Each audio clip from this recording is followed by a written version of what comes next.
Il est 8h20 sur Europe 1 et ce matin je reçois Marine Le Pen, la vice-présidente du Front National. Marine Le Pen, bonjour. Bonjour. Après les 48% du Front National à Hénin-Beaumont au second tour, vous avez déclaré que ce score marquait le retour du FN sur la scène politique. Notre score est un démarrage du FN de demain, avez-vous déclaré. Il va ressembler à quoi le FN de demain ? Il ressemblera, je crois, à ce qu'il a été depuis longtemps, mais que les électeurs ne voyaient pas, à savoir un parti national, populaire et social. Social, bien sûr. Le mot est lâché. Oui, le mot est lâché. Reparler. Oui, bien sûr. Mais je crois que c'est une partie, si vous voulez, du programme du Front National qui avait peu de visibilité par le passé. Je l'ai beaucoup regretté, j'ai beaucoup œuvré pour que cette partie du programme ait une visibilité plus importante depuis 2002.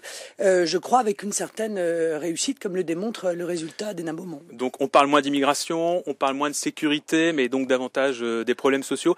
Pourquoi vous ne parlez plus d'immigration, de sécurité ? C'est parce que vous avez été dépossédé de ces thèmes par Nicolas Sarkozy ? Non, pas du tout. Nous continuons bien sûr à parler d'immigration et de sécurité. Je crois que nous allons d'ailleurs être amenés à en reparler assez rapidement puisque les chiffres de l'insécurité sont dramatiques et que l'insécurité touche les plus faibles et que là aussi c'est du social. Je veux dire, lorsque l'on sait que ce sont les plus modestes d'entre nous qui sont frappés en premier par les conséquences de l'insécurité, je crois que lutter de toutes nos forces contre l'insécurité est aussi une manière de faire du social. Nous allons également évidemment continuer à parler d'immigration parce que là encore le volet social de l'immigration est considérable. Lorsque l'on sait, et on le sait depuis maintenant 30 ans, que l'immigration est utilisée par le grand patronat pour peser à la baisse sur les salaires des travailleurs français, tout à fait évidemment nous touchons là aussi à un volet social. Donc je veux dire, je crois que le social est partout, et y compris dans l'immigration et l'insécurité. Est-ce que le Front National va maintenant se rendre dans les usines où se déroulent des conflits sociaux ? Oui, mais il l'a fait déjà. Moi, j'ai été à la sortie. Oh, écoutez, j'ai fait beaucoup de sorties d'usines, très honnêtement. Moins que d'autres partis. Oui, mais j'ai fait beaucoup de sorties d'usines, et d'ailleurs, nous avons été reçus particulièrement bien, y compris d'ailleurs de manière peut-être étonnante pour les observateurs politiques, par des syndicalistes de diverses sensibilités, y compris d'ailleurs de la CGT. Et nous sommes allés leur dire que l'ouverture totale des frontières, telle qu'elle a été organisée par le pouvoir politique et telle qu'elle est continuée par Nicolas Sarkozy sous pression de l'Union européenne, est un drame absolu pour nos industries. Et cela, je crois qu'ils sont parfaitement capables de le comprendre. En tout cas, c'est ce qu'ils nous ont indiqué. Alors, concrètement, New Fabrice, Nortel, Michelin, Alcatel-Lucent, si le FN est au pouvoir demain, comment il réagit par rapport à ces suppressions d'emplois ou ces fermetures d'usines ? Je vous dis, je crois que très honnêtement, l'économie ne pourra pas être sauvée tant qu'on ne remettra pas en place des frontières. Ça ne veut pas dire qu'il faut monter des murs de 200 mètres autour de la France pour qu'elle vive en autarcie. Pour vous, tout est à cause de la mondialisation ? Oui, bien sûr. Je crois que c'est la conséquence directe de la mondialisation. Et d'ailleurs, on le voit, la désindustrialisation massive de la France est exactement, les courbes correspondent exactement à l'ouverture progressive des frontières, à l'absence totale de protection de nos économies. Nous sommes les seuls à faire ça. Les États-Unis protègent leur économie. La Chine protège son économie. Il n'y a que l'Union européenne et particulièrement la France qui, elle, se refuse à protéger son économie. Donc il faut absolument protéger notre économie. Ça n'est pas suffisant. Il faut aussi agir sur notre monnaie parce que je crois très honnêtement, comme beaucoup d'économistes aujourd'hui, que l'euro a été un véritable drame pour l'économie française. Il faut aussi mettre en place des mesures qui permettent aux travailleurs français, en priorité peut-être sur les autres, de pouvoir avoir accès à un logement ainsi qu'à toute une série d'aides sociales qui devraient d'abord leur être réservées. Est-ce que vous comprenez les actions extrêmes dont peuvent menacer les salariés qui perdent leur emploi ? Oh, je les comprends. Je ne peux pas les cautionner parce qu'évidemment on ne peut pas cautionner la violence. Mais évidemment je les comprends, bien sûr, parce qu'il faut quand même se souvenir que l'industrie automobile a fait l'objet d'une aide massive de la part des contribuables français. Des milliards ont été donnés à cette industrie automobile. Or on s'aperçoit que l'objectif qui était soi-disant d'aider non seulement cette industrie automobile directement, mais également leurs sous-traitants, a été totalement galvaudé et que c'est en réalité l'aide que nous avons apporté, nous autres contribuables à l'industrie automobile, permet à l'industrie automobile de multiplier les délocalisations et de continuer à faire disparaître la production sur le territoire national pour aller la mettre là où c'est plus intéressant pour eux, à savoir dans les pays de l'Est, dans les pays asiatiques, etc. Ça, c'est effectivement un véritable scandale. Parler de social comme vous le faites ce matin, comme vous l'avez fait ces mois derniers, est-ce que c'est pas aussi une manière d'aller un petit peu chercher l'électorat de la gauche, de l'extrême gauche ? Non, je ne vais pas chercher l'électorat. Moi, je propose des solutions. Au Front National, nous proposons des solutions. C'est vrai que nous les proposons depuis longtemps. Il faut bien dire que beaucoup aujourd'hui sont au centre des discussions politiques, telles que le patriotisme économique, par exemple, telles que la régulation de l'immigration qui n'a pas eu lieu, telles que la fermeté en matière de sécurité qui n'a pas eu lieu non plus. Bon, donc plus ça va aller, à mon avis, et plus nous allons être au centre de la vie politique. Mais il est sûr qu'il y a un électorat que j'ai rencontré à de multiples reprises, pas uniquement sur Hénin-Beaumont, mais dans toute cette grande circonscription, notamment Nord-Pas-de-Calais, Picardie, Haute, Basse-Normandie, qui est profondément déçu de la gauche, des déçus du Parti communiste.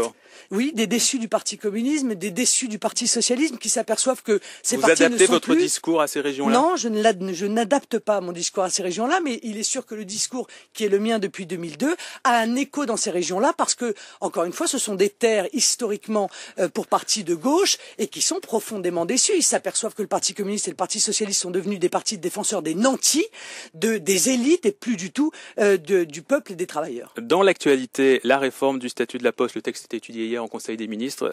J'imagine que cette réforme, vous la condamnez? Je la condamne surtout. J'aimerais mettre le doigt, excusez-moi, sur la contradiction majeure du discours politique. On nous a expliqué, à droite comme à gauche d'ailleurs, au PS comme à l'UMP, que pas du tout l'Union européenne, que le traité de Lisbonne protégeait les services publics. Nous n'avons eu de cesse, nous, de dire attention, l'objectif de l'Union européenne est de détruire purement et simplement les services publics pour les laisser au privé. Eh bien, nous en avons une démonstration aujourd'hui, puisque le gouvernement, encore une fois, s'appuie sur la Commission européenne pour dire que, après tout, c'est la Commission européenne qui les oblige à changer le statut de la Poste. Je voudrais juste donner un exemple à vos auditeurs.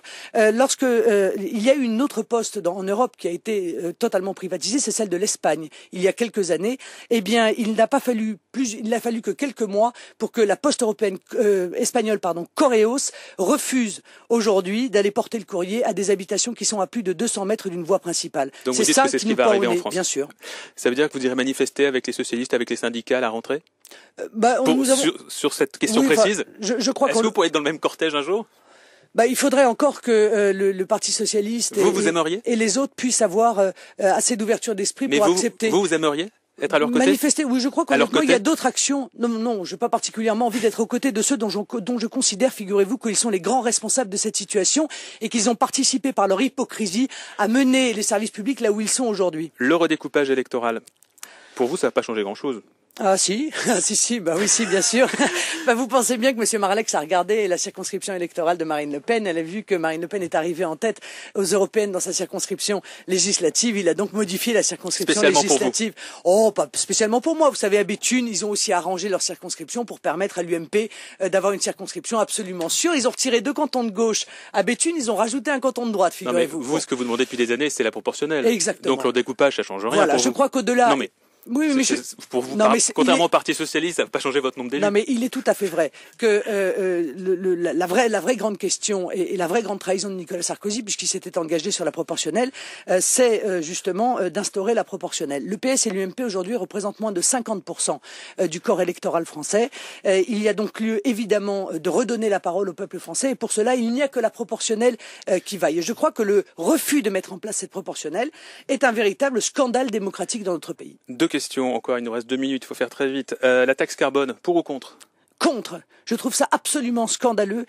C'est un impôt supplémentaire. Vous êtes un peu seul là, sur ce sujet-là. C'est un impôt supplémentaire. On va encore alourdir. Les modalités sont pas encore précisées. Oui, écoutez, on va encore alourdir la baisse du pouvoir d'achat des ménages qui n'en peuvent plus. Je trouve que c'est un véritable scandale.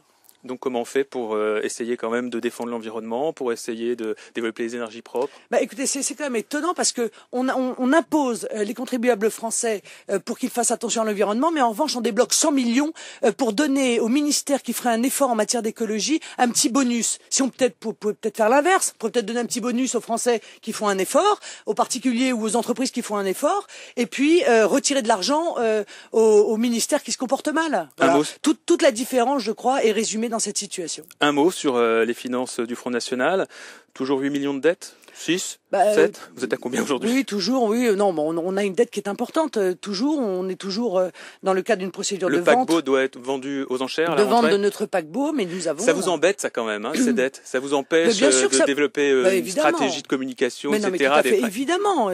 Ça veut dire que celui qui va racheter le paquebot, finalement, il va un peu vous rendre service? Non, enfin, à mon avis, il va se rendre service à lui-même en l'occurrence parce que c'est un très beau bâtiment et je suis pas sûr que ce soit par gentillesse qu'il achètera le paquebot. Mais c'est vrai que ça nous gêne dans notre action politique. Mais je vous signale et je rappelle sur cette antenne que le pouvoir politique en place, notamment via l'Élysée, a fait tout ce qui était en son pouvoir pour nous empêcher de vendre ce bâtiment dans les meilleures conditions possibles. Parce Donner un exemple. Il y a eu des pressions qui ont été faites sur des grandes entreprises qui dépendent de contrats de l'État. Je ne vous donnerai pas leur nom, mais je vous dis. Vous accusez, faut oui, mais enfin, écoutez, si vous me signez un contrat comme quoi vous embauchez la jeune fille ou le jeune homme qui viendra vous témoigner de la pression directe de l'Élysée, à ce moment-là, je vous donnerai le nom de l'entreprise parce que sinon, on va évidemment découvrir qui a pu nous donner cette information. Voilà. Mais si vous me signez le contrat, je vous donnerai son nom.